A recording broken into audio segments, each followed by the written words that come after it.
On that note, let's bring in our millennial panel. Attorney Christi Kunzig is here, Democratic strategist Jessica Tarlov, conservative commentator Kirsten Haglund, and personal finance expert Exantus. Good to see you all. Thank you so much for joining us.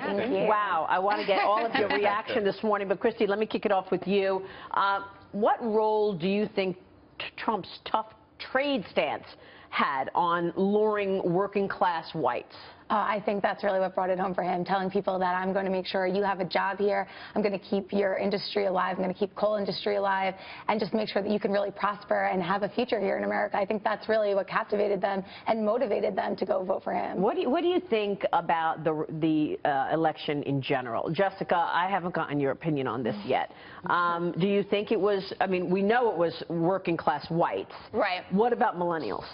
Well, we need to actually get updated data because all of the exit data was actually wrong. From the numbers that I did see, it showed that 55% broke for Clinton and 37% broke for Trump, which is higher than we expected because she was leading, close to 50 points in a recent millennial poll. So we need to see that. But we were just talking in the green room, and I've been up all night, so thinking about this deeply.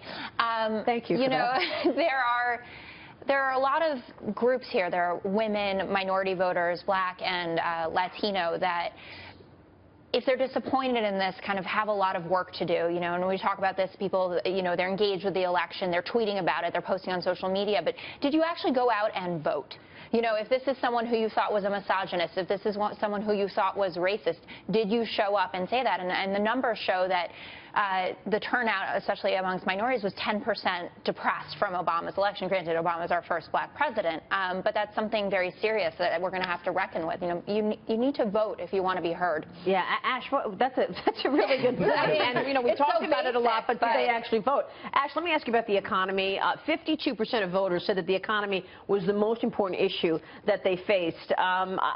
Over time, toward the end of this, I think it did move toward corruption. People wanted to see an end of that. But what's your take on Trump's message in terms of the economy, and did that help him? No, absolutely. I think if you quiet a lot of the noise as it relates to what was being played around what he was saying, when you look at the economic policies, he was promising jobs here domestically, a lot of talk about infrastructure. So a lot of the economic policies weren't off. They were actually promoting a more prosperous America. But I think a lot of people were voting based on emotion, based on character, and not necessarily policy. Are you surprised that the market sold off right away, and we're going to see a big, sharply lower opening this morning? Absolutely not, because people are afraid, right? So people don't know what's going to happen. They don't know if a lot of what he said is going to come true. Yeah. So I'm not surprised, because people are afraid, and when people are afraid, they act. Well, he was the unknown. Absolutely. Right? Kirsten, how do you see it?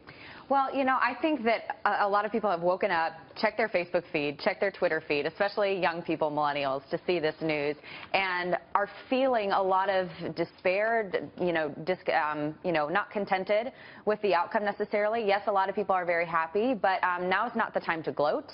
It's not the time to, be nasty to your fellow citizen if you're disappointed or you're excited. It's time to really come together. I think Donald Trump looked the most presidential he has ever looked in this campaign last night with his speech. So I think he has a great opportunity there, but we need to start listening. We need to speak, hear, and really listen to what voters were going to the polls with yesterday, and we need to come together. I think that is the message we all need to take home this morning. For sure. All right, we will keep talking about it. Thank you so much to our great millennial panel.